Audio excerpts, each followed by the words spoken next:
संबोधित कर कि हमारे लिए पूरा देश ही परिवार है। हमारे लिए पूरा देश ही परिवार है और हमारा तो संकल्प है कि तेरा वैभव अमर रहे मां, हम दिन चार रहे न रहे। लेकिन कांग्रेस और राजद का कि मेरा वैभव अमर रहे मां, तुम दिन चार रहो न रहो, यानी उनके लिए देश से कोई मतलब नहीं, परिवार ही पार्टी है और पार्टी ही देश है। उनके लिए गरीब कोई मुद्दा नहीं, किसान कोई मुद्दा नहीं, नौजवान कोई मुद्दा नहीं, महिलाएं कोई मुद्दा नहीं। और आवश्यकता पड़ती तो देश के खिलाफ बंटवारे की राजनीति करना।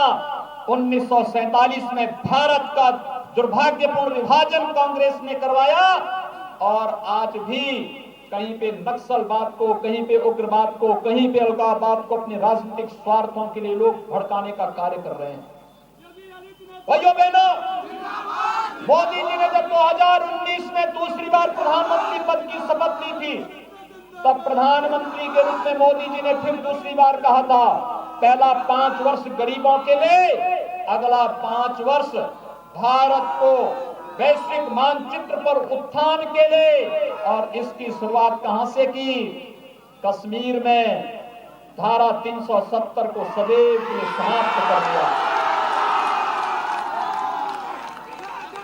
आज अगर पालीगंज का भी कोई नौजवान चाहता है कि उसे पालीगंज के साथ साथ श्रीनगर में भी एक मकान बनाना है, तो अब जाकर के वहां पर जा सकता है और श्रीनगर में भी अपने लिए मकान खरीद सकता है।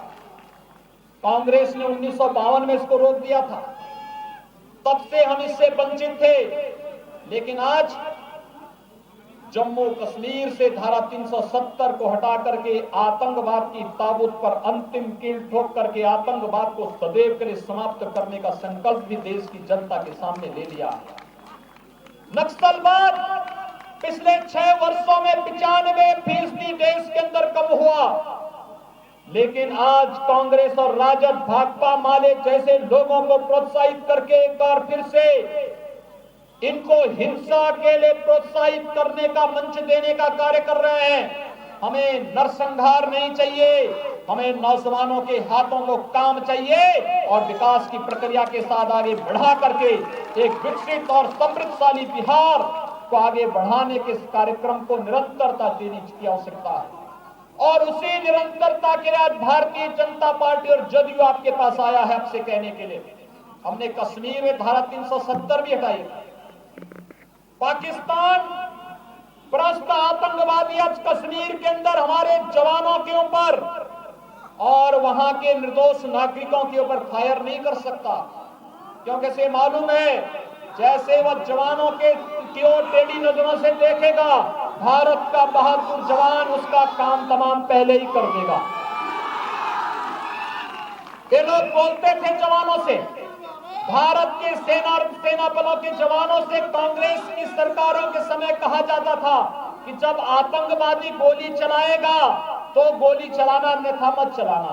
और आज तो कहा जाता है कि अगर आतंकवादी कुछ भी कुत्सित मंशा के साथ भारत के हितों के प्रतिकूल व्यवहार करेगा तो उसका मुंहतोड़ जवाब उससे पहले दे देने की आवश्यकता है। और पाकिस्तान की जरूरत नहीं, आज उसे मालूम है। याद रखिए कितना समय बदला है। एक समय जब पाकिस्तान भारत के अंदर किसी आतंकी घटना को अंजाम देता था, कांग्रेस का नेतृत्व कहता था कि नहीं नहीं, हम लोग पाकिस्तान को छेड़ेंगे नहीं, कहीं वह एटम बम का उपयोग न कर ले। और आज पाकिस्तान के प्रधानमंत्री दुनिया के अंदर मारे मारे भीख बांधते हुए फिर रहे हैं, कह रहे हैं कि कहीं ऐसा ना हो कि भारत के जवान पाकिस्तान के अंदर घुस करके कोई नया सर्जिकल स्ट्राइक न कर दे। ये है भारत की ताकत, ये है न्यू इंडिया, ये है नया भारत, जिस भारत में भारत का हर गरीब, हर किसान, हर नौजवान, हर महिला, हर बच्चा बड़े गौरव के साथ प्रधानमंत्री मोदी जी के साथ मिलकर के एक भारत श्रेष्ठ भारत की परिकल्पना को साकार कर रहा है। भाइयों बहनों, और उसी संकल्प को आगे बढ़ाने के लिए मैं लोकसभा चुनाव में आया था, पटना में भी आया था, और जब पटना में मैं आया था देर रात्रि हो गई थी, रात्रि 9 बजे के आसपास में आया था। और जब मैं आया था तो मुझे वहां के उस समय लोगों ने कहा था कि उत्तर प्रदेश से आप आए हैं, आप लोग नारा लगाते थे कि रामलला हम आएंगे, मंदिर वहीं बनाएंगे, लेकिन क्या तारीख भी बताएंगे? उस समय लोग हमसे पूछते थे तारीख भी बताएंगे। और भाइयों बहनों, मेरी इच्छा थी 5 अगस्त 2020 को जब आदरणीय प्रधानमंत्री मोदी जी ने अयोध्या में भगवान राम के मंदिर का शिलान्यास किया, मैं चाहता था बिहार के हर गांव का प्रतिनिधित्व इस अवसर पर हो, क्योंकि बिहार का मतलब हमारे लिए मां सीता का मायका है, और इसलिए हम लोग चाहते थे कि बिहार के हर गांव का प्रतिनिधित्व भी अयोध्या में हो। लेकिन कोविड-19 के कारण, कोरोना वायरस के नाते हम लोग बिहार के अपने बंधुओं को वहां पर इस अवसर पर आमंत्रित नहीं कर पाए।